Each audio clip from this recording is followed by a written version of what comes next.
Welcome back to Casual Bias Rugby. We've got Jake, we've got Jimmy, and we said we're going to try and at least get one fan forum out in the week, try and cover all the major news that dropped, alongside kind of just the talking points of the weekend rugby, because obviously the Six Nations is done, so we have to focus on the major tournaments once again, URC, Prem, Champions Cup, those type of things. But before we get into that, Jake, my man, how are you? Welcome. I'm good, thank you, Casual. I've had a bad weekend due to some of the results, but overall, I am good. Happy to be back. Yeah, on the Jimmy? channel. Yeah, not too bad. A bit down about the Leinster result. It's not great to have that win streak ended, but it is what it is, really. Yeah, and people, this will be a bit of a scruffy episode. We'll be kind of all over the place, but sit down, relax. If you do like talking about shit when it comes to rugby, we're just rugby fans, no analysts or anything like that. So that's your type of vibe. Please do remember to hit that like and subscribe button. Go to Jake's TikTok, go to Jimmy's TikTok, go subscribe, go like, go follow, whatever you want to do. We appreciate you guys. Excuse me. Anyway, the first talking point, Jake, you made a TikTok about Eddie Kildan, right? Not being able to play or not being picked to play in the game. What was it, against Italy? In Yorkshire, she's a Yorkshire girl and those type of things. And kind of got me to the point where I was like, is rugby kind of its own worst enemy? Not just focusing on that, but we've seen it so many times where we speak about, is the game too complex for new people to really get involved in the game? And I'll give the floor to you first, Jake. Is rugby its own worst enemy, if you look at these type of things? Yes, of course. I mean, it's like having, I don't know, like a South African star from Bloemfontein, and you got a rare game there, and you don't play them. It just sounds like madness. Why would you not play them in that sort of home test? It's just another silly mistake from, I think, that rugby's made. I feel like sometimes the sport isn't in the position where you can just do everything you want to do. Sometimes you have to play to the occasion and the crowds, and I think they should have played Eddie Kildan, best player in the world, in a game up in Yorkshire. But that's just my opinion. Yeah, Jimmy? Yeah, I think with the rules, like rugby is kind of shooting themselves in the foot a bit, like especially with adding new rules constantly. Like sometimes I don't even know like how the new rules even work at times. And I think that's why league can like thrive with new fans, especially in America, because of how similar it is to American football. That's why they do so much better in that American market. Like we've seen league go over to Vegas because it's so much more similar to the sports they already know. But rugby, you have to explain it from scratch, really. Like it's just its own like very complicated thing, and it's just got so many rules. But that's part of what makes it great, but it's part of what makes it negatively impacts it. Like I think. Yeah, I mean, it's tough, right? Because we know rugby is one of the biggest sports in the world, but it's not necessarily the fastest growing sport in the world. And you look at, for instance, let's say in our country during the World Cup time, especially, you get a lot of new watchers because we get behind the Springboks and we watch it. And so many times you feel like you're watching the TV and someone has to sit next to you and ask you, what was that? What was that penalty for? Even people that played rugby about 5 years ago but don't really follow the sport necessarily will ask, what was that penalty about? Because there's so many penalties that get conceded in the breakdown. You see a massive hit, people ask, well, why is that guy getting sent off? Isn't it a physical sport, And who was it that spoke about it? Who's the referee from England? Luke Pearce. Yeah, Luke Pearce actually spoke about it, and he said, listen, like, rugby is almost too complex to get involved with it. Like, we love the game, we love the passion that's on the field, we love the feistiness, all those type of things. But if you just take the rules with it, with some of the, for instance, like what some of the rugby unions do in terms of, we go back to full contact, right? The Six Nations documentary on Netflix, where we're trying to grow the game. We get a massive brand deal through Netflix. And some international rugby unions just say, like, no, we're not going to let you into the locker room. And it's like, this is Netflix. At some point, you have to put your pride aside. It's only coming out the year after. Let the guys in, try and grow the game and whatever. But you see these stuck-up guys just saying no. Right? And it's ridiculous. It is utterly ridiculous. And it's kind of us as fans, we want this game to grow. We want to brag about this in the terms of like football, where everyone wants to talk about it and whatever, and then it's just like, well, we're shooting ourselves in the foot. That's basically how it feels every single time. Yeah, I think Yeah, so. 100%. I think going back to the rules point that Luke Pearce talked about, I don't really agree 100% with the rules thing. I feel like if you brought up the game and actually watched the game, you understand it. And I know it might be hard for new fans, but when they're in the stadium and watching it and you don't even know every single rule, it's still entertaining. So, but there's something they could get like change is like the red card, the 20-minute red card. They had one in the Women's Six Nations. It was 2 yellow cards, and I don't know if it's a 20-minute red or a straight red. And in the Premiership, there's a red card, and I think it was a straight red, but it was just a high tackle. I'm not sure how they're implementing these 20-minute red cards, and which competitions are they all doing the same rules? They could all. Yeah. It'd be nice to just like roll it out to every competition the same. Yeah. Like you look at football, the rules of all competitions, all the leagues all over the world is exactly the same. But between us, northern hemisphere and southern hemisphere things, you get so confused. Even like, for instance, the bonus point system. Like, I'm so used to seeing 4 tries and that's a bonus point. And then you look at the Super Rugby and like, what the fuck is going on? Like, no one's got bonus points. But you see about 1 billion tries scored in the game. I'm just feeling like there's basic things that can be done to kind of just, I wouldn't say make the game easier, but make it easier to understand in regard to that. So that's basically just like the first thing. But yeah, this is all just coming from us as being passionate fans and wanting to grow the game. That's obviously why we try and film content out of it as well, get people to talk about the game that we so much love and adore. That's basically the only negative things that I have to say for this whole video, and I think we can kind of just shift on towards the talking points of this weekend. Or do you guys have anything to add? Well, I have just one thing to add when you're talking about Netflix. I think there's a lot of people who just want to hang on to tradition in the sport too much. Yeah, it's great to have tradition in the sport, and it is needed.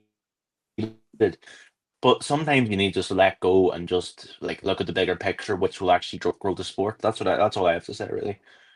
Yeah. By the way, if Jimmy cuts out, it's because he's in Spain. That's why this guy's on holiday while we're sitting and doing studies and working and whatever. This guy's on holiday. Absolute freak. Anyway, talking points of this weekend. Jimmy, we're coming straight to you once again.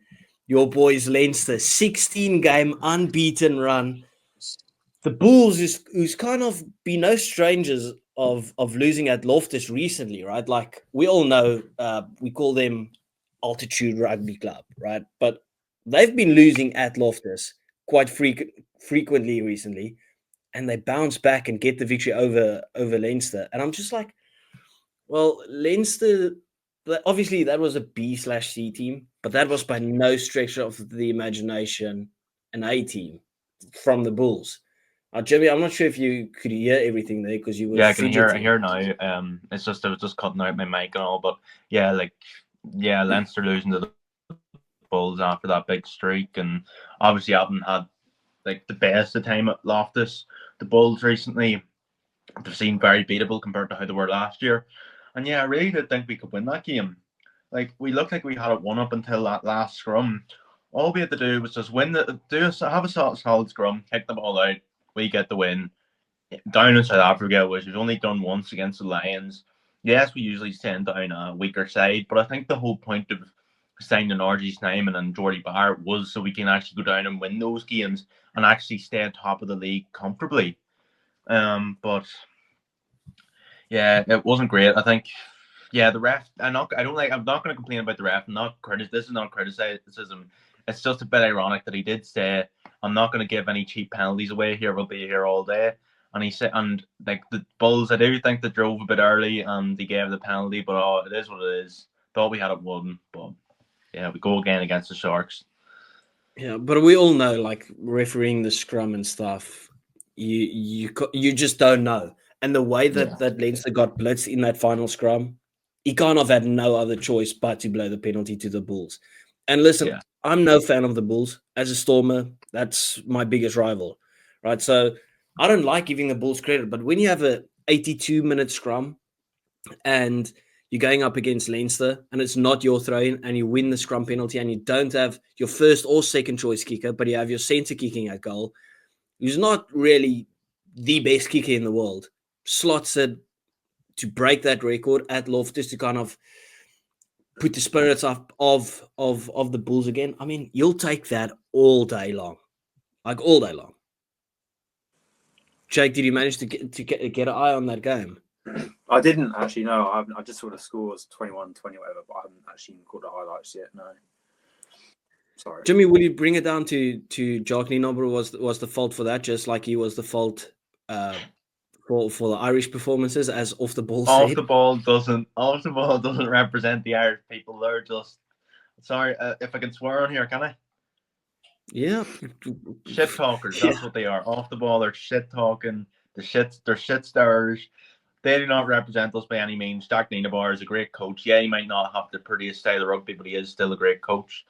But yeah, our scrums he's not even the Leinster coach. I don't know where this narrative comes from. Yeah, that's like crazy. Yeah, well, our scrums were getting.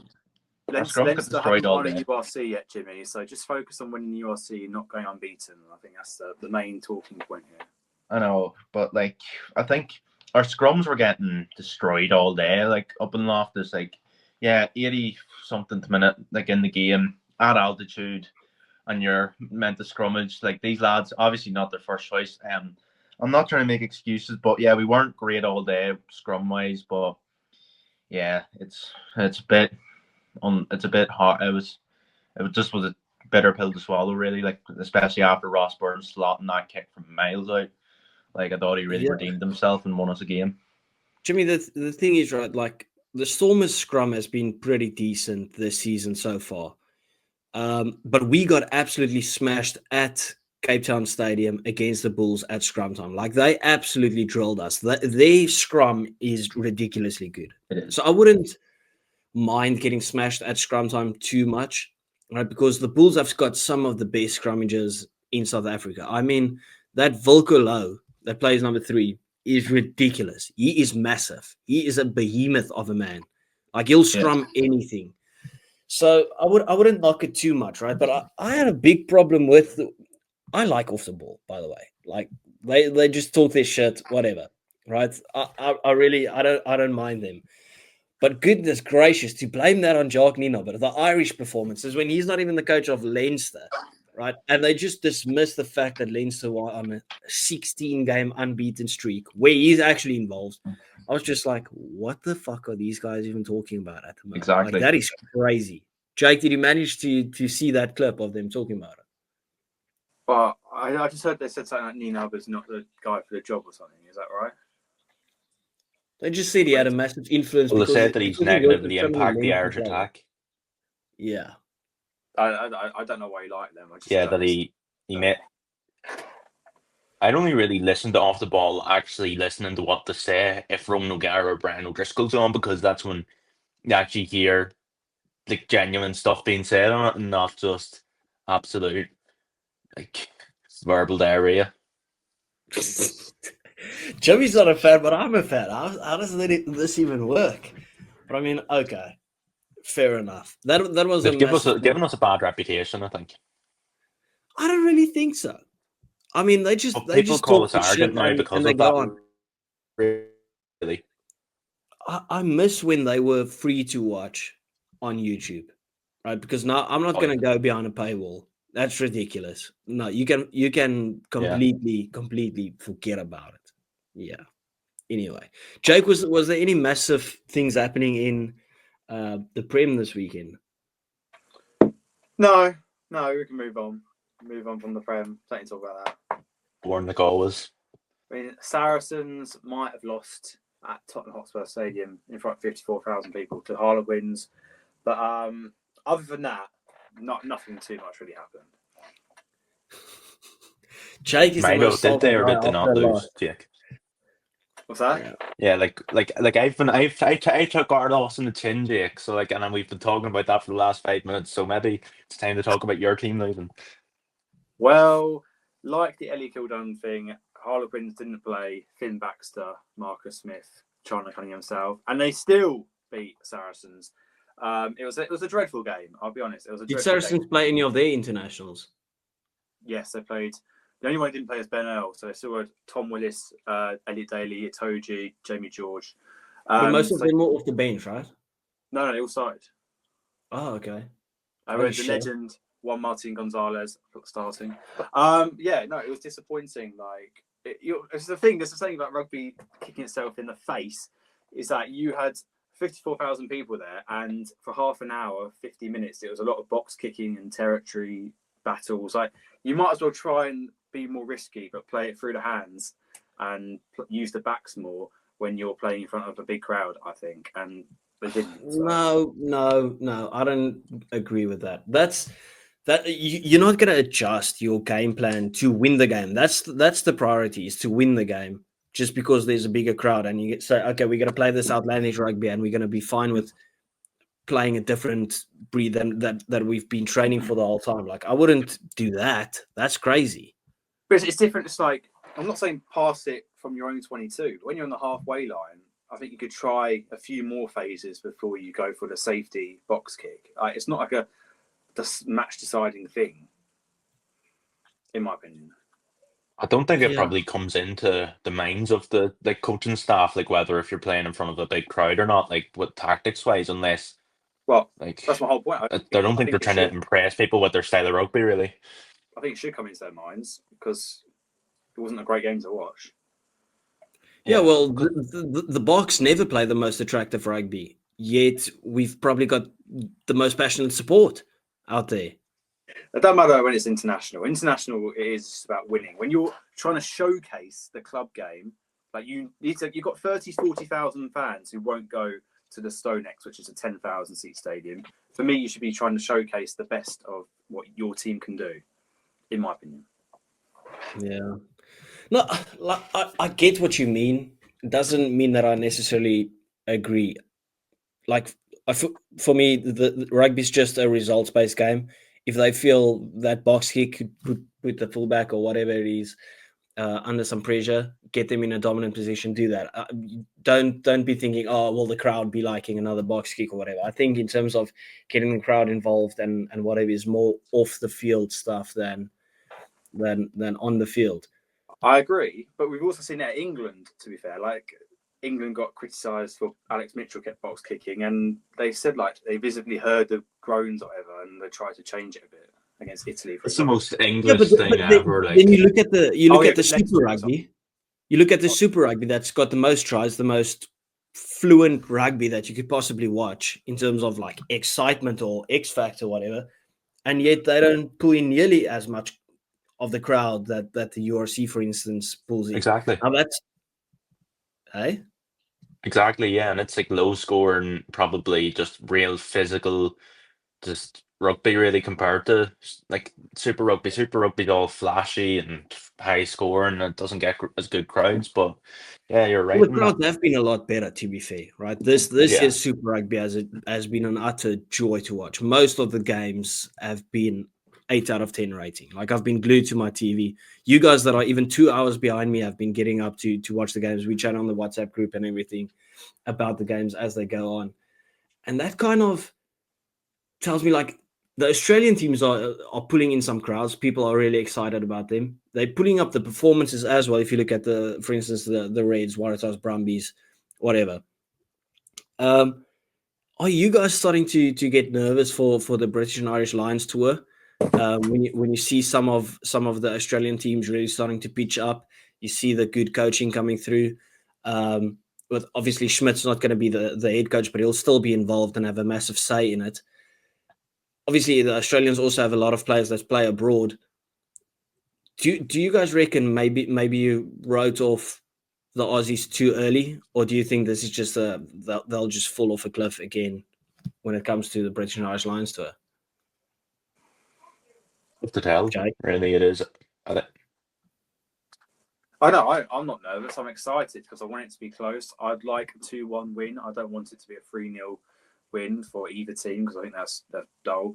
I mean, I don't think the Aussies will win the series, but definitely. Are you only backing the British and Irish Lions because you'll be there in Australia? No, because they've got way stronger players on paper. But like, it doesn't mean Australia can't make it close. They're going to have the more cohesion, you'd imagine. And yeah, the Waratahs, I mean, it says here 20,500 people. It looked like 25,000-ish to me. And that's more than most teams in the Premiership, URC or France will get. So they're saying Aussie rugby's dead, but it looked pretty good on Saturday night.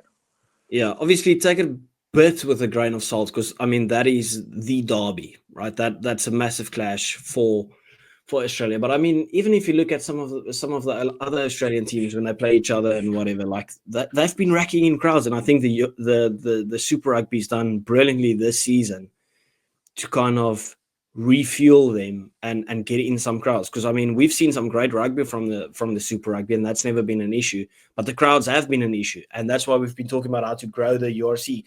Not the URC, the Super Rugby, like getting in some of the Japanese teams, or talking about like 2 South African teams maybe joining in there again. And then you look at it this year and it's like, well, it's fine just how it is. It's just working beautifully. I think what they've done is they've picked up their social media game, definitely, and getting fantasy there. Is fantasy perfect? No, obviously not, but it's the first year that they do it. But that just gets fans involved, and they've made it a bit more commercial, almost like the rugby league, which is great for them. Like, they're absolutely cooking. Yeah, definitely. I think long term, they should try and get more Aussie teams in it. I'm not talking 5, I'm talking like 8, but they don't have the depth right now. But in the next 20 years, I think that's the way forward for Super Rugby, not a team from Japan, personally. Yeah. Depth will obviously be the issue for Australia. I mean, if you look at it, they had one extra team in the Rebels. They got cooked every single weekend. But now you take some of their best players and you put them into some of the other teams, and they're looking a ton better. You look at the Waratahs, looking brilliant. The Force, because all of them have got like some of the gems that the Rebels had, and you add a bit of extra quality to those teams, and they look like they could beat a New Zealand team at any time. Right? You look at the performance between the Brumbies and the Blues. Now, the Blues haven't been great, right? But they've started picking up their game, and they still got that victory, making history there for the first time in fucking 20 years, beating one of the New Zealand teams like that. That is crazy. That is great for Australian rugby overall, and it's great for New Zealand rugby as well, getting in those crowds once again. Yeah, and I think it was the Brumbies, I think, that beat the Drua. I think it was on the away, like I think it was on the first time they've ever won, an Aussie team's ever won on Fijian soil, I think. So like there is like records being broken. No, it is the first time an Aussie team won. Right. I thought you were shaking your head. Yeah, like it's been the most unpredictable thing to watch. This is my first year watching Super Rugby, and it's just been great. Like it's like I almost want to like even just fight through the tiredness and get up and watch all the matches. Like it's just you don't know who's gonna win. Like it's like there's no point even making predictions. You're like every game is like it's just like you don't know what's gonna happen. Really, it's the most unpredictable thing I've ever watched. And it's great. Yeah, but the Fijian team, they are probably the most supported team in the league. Like those Fiji guys, they get support from everywhere, and playing the draw in Fiji is probably the toughest game on your calendar, especially when they play. They've got 2 fields. My bad, I can't remember the 2 fields, but the one it's more normal for them to lose, but the other one they just never lose there, just absolutely never lose there.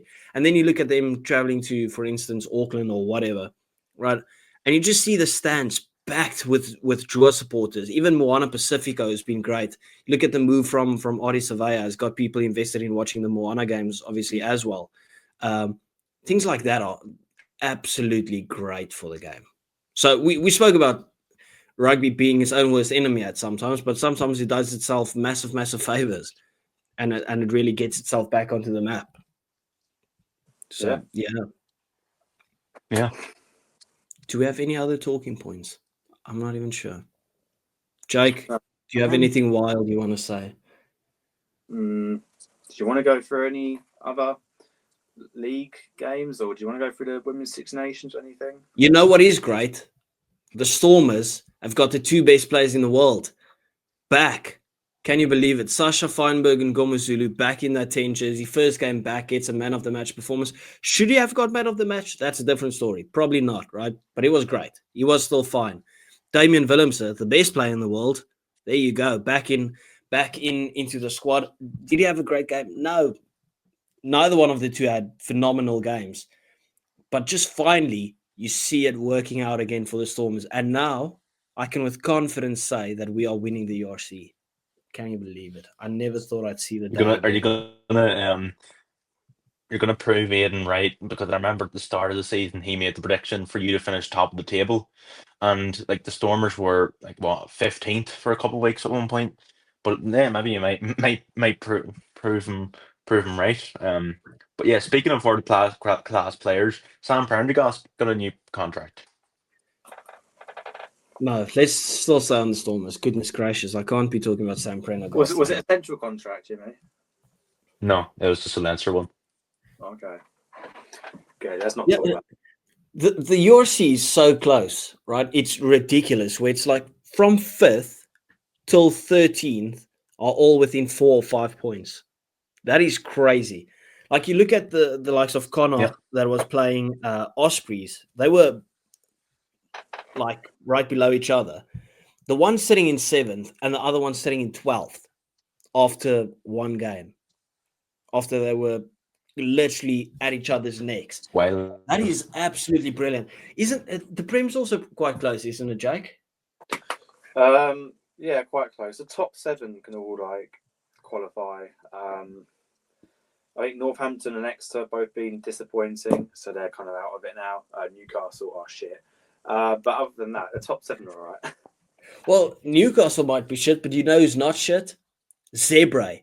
I don't think I've ever seen them win 5 games, but they've won 5 games this season out of 13. It feels strange to not see them below 10 points. They've got 27 points. As I've been meaning to watch the Sharks Zebre highlights. What happened in the game? Explain it to me. You know, I've said this before while we were talking about the Six Nations, about how clinical Italy is. Like they score some of the best tries. Like they hardly get a sniff, but as soon as they get a sniff, they get away with 5 or 7 points. And that's kind of how Zebre played. I thought I didn't even think the Sharks were bad. I don't think they'll be too down about it. But Zebre gave them a game and a half. Like some of the tries that they scored were ridiculous. Like it felt like I was watching the Fiji Drua at some point. Like the way that they just carved the Sharks open with just brilliant attacking play. Never say die attitude, because the Sharks came out of the block flying. I think they got in the first 10 minutes, got 2 tries. And then Zebre just came back. They had the lead at some point. And then the Sharks just obviously got over the line. They'll take their 5 points, right? They'll take that all day long and then move on. But goodness, this Zebre team, every now and again, they pull up absolute blinders.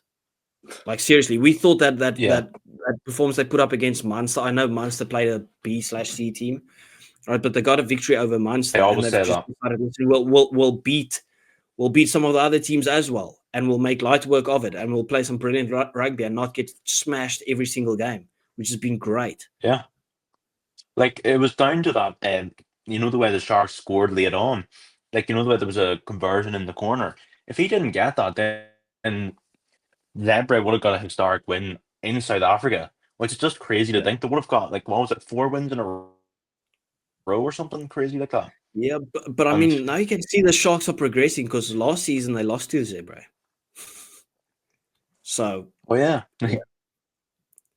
we even saw Tia Kulisi on the wing. 14th last year. Right, so how do we feel about potential Zebre on the wing holding at the end of the season then? Ask that again, Jack. Because they're getting playoffs. The Italian rugby union are talking about collapsing Zebre because they don't want to fund them. So it's about their best year yet, and they're starting to build something, and now they might drop them and then do what? Send everyone to Benetton? No, well, they want to. No, I'll bring up another team. They want to bring up a team that they don't have to fund. No, no, that would be crazy, right? Because that obviously what happens to the Zebre players' salaries and those type of things, right? If you want to be a big nation, you have to pay your players. That's basically it, right?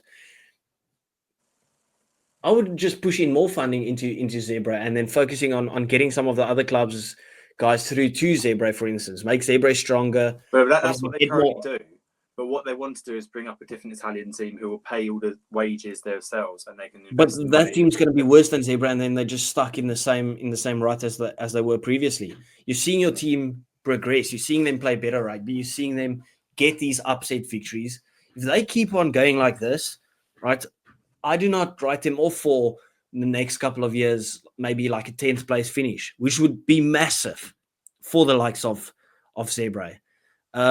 No, I would more focus on continuing the momentum that Zebre has, because it's slightly catching up with Benetton, and then still keep on focusing on the grassroots, getting the guys through. But you need the major teams. Like Zebre is a big team in Italy.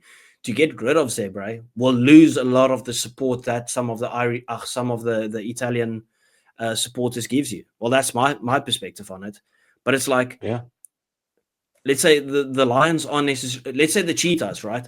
They are below URC, but to drop them to bring up another team would be ridiculous, because the Cheetahs are one of the most famous teams in South Africa. Like, they've got a massive support, and the same goes for Zebre. So no. Yeah. Like, we'll see Zebre in the Champions Cup in a couple of years, no doubt in my mind, really. Like, we'll see them playing Champions Cup rugby. It might only be like pool stage, but Who sent that image? Was it you, Jake? That like, will Sheffield United play in the Champions League? That was Tiernan. Will Zebre be playing Champions Cup? No, they won't be playing Champions Cup. Like, that's a bit too much of a stretch, because if you look at the quality and the funding that goes into some of the other teams, I highly doubt that they'll get where do you have to place? Top 8? Yeah. Yeah. Or win the challenge. Maybe it's not that ridiculous to say, but definitely not now, anytime soon. But if they keep on going like this, and they can make it a regular thing to beat the Welsh teams, for instance, they can put up a shot. But the Welsh teams haven't been bad either. Like, they've stepped up this year a lot. Yeah, they have. Like, the international team's fallen off, right? But goodness gracious, their franchises have picked up. I mean, Scarlets this weekend against the Stormers. But it felt like I was watching Stormers against Toulouse at some points. It felt like their forwards were absolutely everywhere. Ellis Me, once again. Holy shit, that guy's everywhere. He's a monster. Yeah, no. I don't know. It's a weird thing, but I love the fact that it's that competitive. The only team that's not really pitching up is the Dragons, but then yet again, they nearly got it over the line this weekend against Ulster, who's fighting for top 8. And Dragons are by a country mile the last team. Yeah. Mm-hmm. Yeah. It's just so competitive, and it's great. Yeah. Do we wrap it up? Can do. Well, yeah, can do. Did you want to add something, Jack? No, we can talk about it another week, closer to when it actually happens. But we'll just mention the topic and we can decide. The trialing of away sections, I've not really talked about it to you in particular, but we can talk about it closer to the time in like 2 or 3 weeks. No, bring it up. Let's quickly chat about it. Give us the crux of this situation for the people that don't know. Okay, so the Premiership wants to trial away sections. You don't have to sit in them. You can choose to sit as a group in the away section or with the home fans.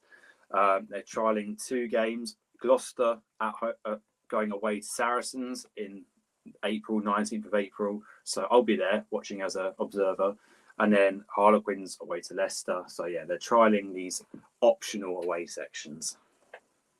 Oh, is that to get like the atmosphere boost for those teams to all kind of sit together? Yes. Are you for it or against it? I'm for it.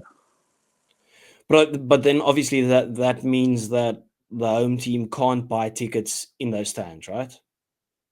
Yes. And what's the percentage that's available? I'd have guessed like it looks about 200 seats, maybe out of a 10K stadium by the looks of it. Oh, it's not very much. How big is the traveling team support usually when it comes to the Prem? It's difficult to tell. I'd say close to at least half of 500 each time, at least. But once it's That's like not bad, to be fair. once it's mixed, you can't sit. You think it's less. Yeah. You know? No, but I actually agree that it's a good thing because like the traveling fans would tend to travel more if they know they can sit within their crowd, like get their own chance going, those type of things.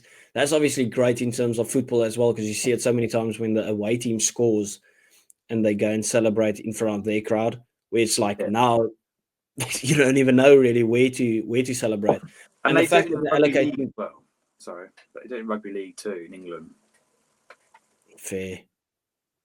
No, I'm all for it.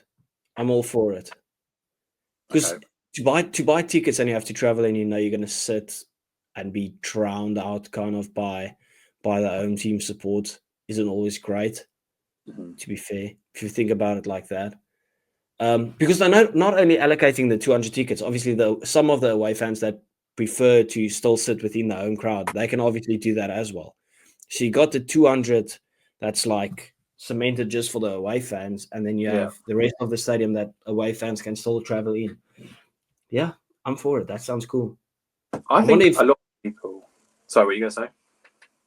No, I was just wondering, would something like that work in South Africa? It will most probably, but I guarantee that will stir up a couple of fights as well. Like just drowning those guys out. Diving in after you've had about 15 beers. Boom. I think the fan culture here is a bit less, I don't know, laddish than maybe in South Africa, because it's more of a upper class roots thing here. But I was going to say, I think a lot of people are against this who are like older, and they're just against it because it's like a football thing. And I think a lot of rugby fans in England watch rugby because they don't want to be associated with football, and not always because it's really rugby. I think some of them do, honestly. Like they're opposed to anything footballish coming into rugby, and I think they're closed-minded. A lot of them. No, that's stupid.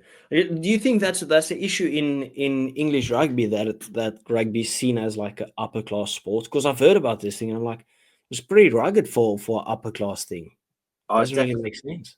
Well, it's rugby league is like the working class version up north, and then down south, because it's always amateur, it was like richer people who can afford to go on tours and not, and afford to play without having to be paid while they play originally.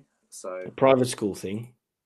Yeah, obviously the private schools produce like most of the England players, and some of them are because of like they get scholarships, they're doing well, so they're not actually like rich backgrounds, but it still just helps. It doesn't help the perception. If you can change the narrative around that, you could cook. You could be one of the better teams. But lots of rugby fans are too close-minded to do change. They want to grow the sport and say we need to make money, yet they don't want to make any like what's the word? What's the word when you're making? I don't know. I'm not English. Talk about something. It'll come to me. Yeah. No. Just to wrap it up, like I fully agree with that. I think it's a good decision. I think that's good innovation in the game. Yeah, you find the word. Compromise. They won't make any compromises to try and help the game grow and appeal to a wider audience. They want it to stay the same, yet people, you should watch it as it is. I don't know. Yeah. Bit of naivety, right?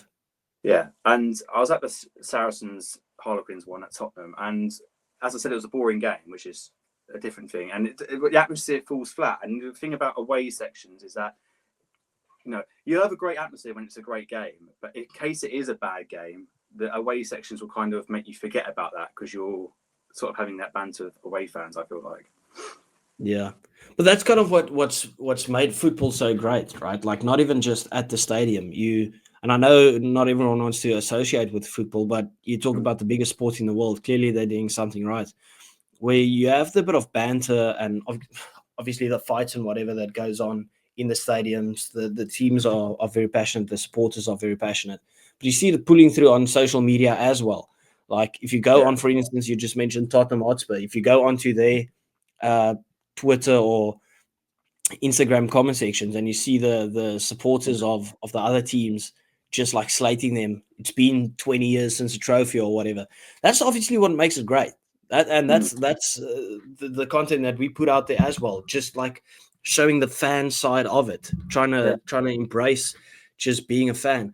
So it's strange that no one wants to compromise, but then want to grow the game at the same time, like growing the game but putting it in lockdown as kind of just this posh sport, when rugby is not a posh sport at all. For us, it's marketed as the sport for everyone, right? Because you only need a couple of trainers to go and play it. Well, when you're playing grassroots or like primary school rugby and stuff, you play bare feet in like cold, wet grass and whatever, and it doesn't really matter. And kids play it from fucking 7 years old. That's what makes the sport so beautiful to us, because everyone gets to play it. Like whether you're rich or poor, you get the school's going to give you a jersey. You got to put it on. The school's going to provide a ball, and you're just going to play. That's basically what it's about. Like it's not one of, for instance, like cricket, where you need all the gear in the world, and you have to. The better your gear is, the better you potentially play, and those type of things. So you don't need private lessons to necessarily be better. Like you've got the talent, you've got the knowledge of the game. You see the game in front of you, and just play it. That's what makes rugby so great. So when I heard the first time that this is a posh sport, I was like, what the fuck? That makes absolutely no sense. It feels like more of a barbaric sport, but it's the posh kids playing it. Yeah. Anyway, that wraps it up. Jake, thanks for joining. As always, Jimmy has lost his signal, so that's why he had to bounce. But please do go remember to and subscribe to them, follow them, give them the love and support. Sorry for the scruffy episode. It's a bit all over the place, but I mean, that is what we have to deal with at the moment. Hopefully there's a lot of talking points next weekend. If anyone has any talking points or ideas for us to say, just write in the comments. Yeah. Anyway, thank you. Ciao. Bye-bye.